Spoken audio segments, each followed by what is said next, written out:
News. AP liquor scam case దర్యాప్తు వేగవంతం చేశారు సిట్ అధికారులు.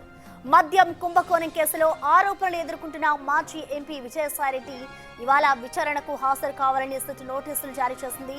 దీంతో ఇవాళ మరోసారి విచారణకు హాజరు కానున్నారాయన.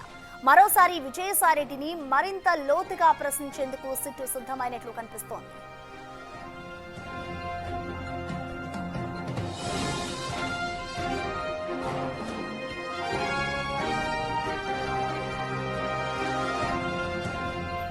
ఇప్పటికే ఈ కేసులో విజయసాయిరెడ్డి A5 నిందితుడిగా చేర్చారు. విజయసాయిరెడ్డి మాత్రం తాను నిందితుడిని కాదని కేవలం ఒక విజిల్ బ్లోయర్ నంటూ వాదిస్తున్నారు. గతంలో ఏప్రిల్ 18న ఒకసారి సిట్ విచారణకు హాజరయ్యారు. అప్పుడే రాజ్ కేసరి వ్యవహారం బయటకొచ్చింది. మద్యం విధానం, డిస్టిలరీ కంపెనీలు, నగదు లావాదేవీలకు సంబంధించి కీలక వివరాలు రాబట్టారు.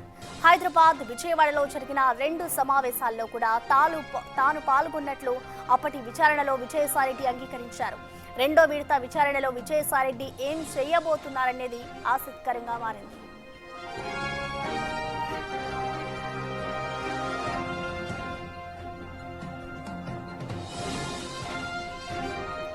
దీనికి సంబంధించిన పూర్తి డీటెయిల్స్ ని మా ప్రతినిధి సాహిత్య అందిస్తారు. సాహిత్య, మనం చూస్తున్నాం ఇటు విజయసాయిరెడ్డి మరొకసారి ఇటు సిట్ ఎదుట విచారణకు హాజరు కాబోతున్నారు. ఇవాల్టి విచారణ ఏ విధంగా ఉండబోతుంది అనుకోవచ్చు? ఎందుకంటే గతంలో కూడా ఎప్పుడైతే సిట్ అధికారులు విజయసాయిరెడ్డిని లిక్కర్ స్కామ్ కి సంబంధించి ప్రశ్నించారు, అప్పుడు కొంతమంది పేర్లు బయటకు వచ్చాయి. సో ఇవాళ ఆయన విచారణ కూడా ఒక ఉత్కంఠగా మారుతుందని చెప్పుకోవాలి. సో ఇవాళ విచారణ ఏ విధంగా ఉంటుంది అనుకోవచ్చు?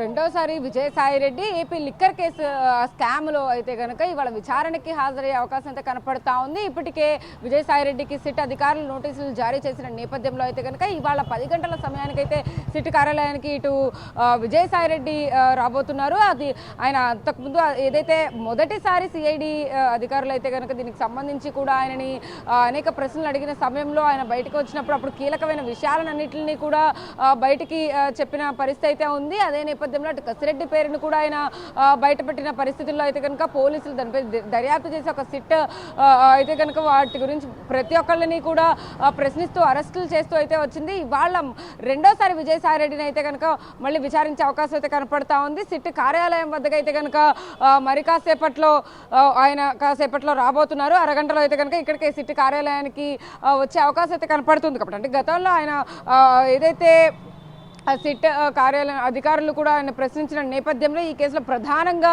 నిందితుడికి A1గా ఉన్నటువంటి రాజ్ కసిరెడ్డి పేరును అయితే కనుక ఆయన విడుదల చేసిన పరిస్థితి అయితే ఉంది. అందులో మద్యం కంపెనీల నుంచి సుమారు 50 నుంచి 60 కోట్ల లంచంగా అయితే కనుక వసూలు చేసి ఈ నిధులన్నింటినీ కూడా విజయసాయిరెడ్డి సహా పలువురు ప్రముఖులు బదిలీ చేసినట్టుగా కూడా సిట్ రిమాండ్ రిపోర్ట్లో అయితే పేర్కొన్న పరిస్థితి అయితే ఉంది. హవాలా రూపంలో అయితే కనుక ఆర్థిక లావాదేవీలన్నింటిలో కూడా జరిగినట్టుగా దర్యాప్తులో వెల్లడించింది అప్పట్లో సిట్. ఆ తర్వాత కసిరెడ్డిని కూడా A1గా చేర్చింది.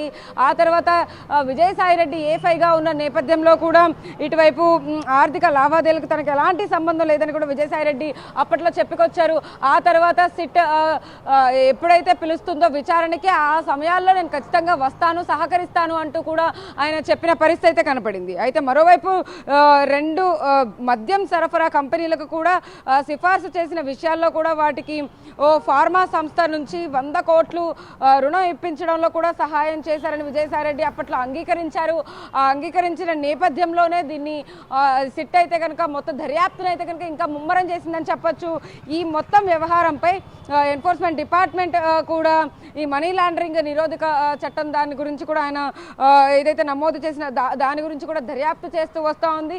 ఈ గత 5 ఏళ్ళు కూడా అంటే 2019 నుంచి 2024 వరకు ఏదైతే మద్యం విషయంలో అయితే కనుక ఎక్కడైతే నగదు రూపంలో అమ్మకాల్లో విషయంలో కానీ ఎక్కడైనా కానీ అంతిమంగా నగదు రూపంలో లావాదేవీలు అన్నింటినీ కూడా జరగడం పైన అయితే కనుక ఈడీ కూడా ఇటువైపు దర్యాప్తు ముమ్మరం చేస్తుందని చెప్పొచ్చు. ఇదే నేపథ్యంలో విజయసాయిరెడ్డి సిట్ కార్యాలయానికి వాళ్ళైతే చేరుకునే అవకాశం అయితే కనపడతా ఉంది. కాబట్టి అంతే గతంలో ఏప్రిల్ నెలలో 18న అయితే కనుక ఆయన మొదటిసారి సిట్ కార్యాలయానికి వచ్చారు.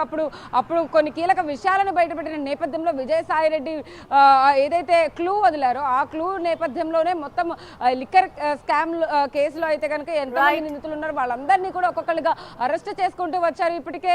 అయితే ఇవాళ రెండోసారి మళ్ళీ ఇప్పుడు విజయసాయిరెడ్డిని అయితే కనుక ప్రశ్నించే అవకాశం అయితే కనబడుతుంది. ఇవాళ ఎలాంటి కీలక విషయాలు విజయసాయిరెడ్డి వెల్లడించబోతున్నారు అనేది అయితే కనుక ఉత్కంఠగా మారిందని చెప్పొచ్చు. థ్యాంక్ యూ సాహిత్య.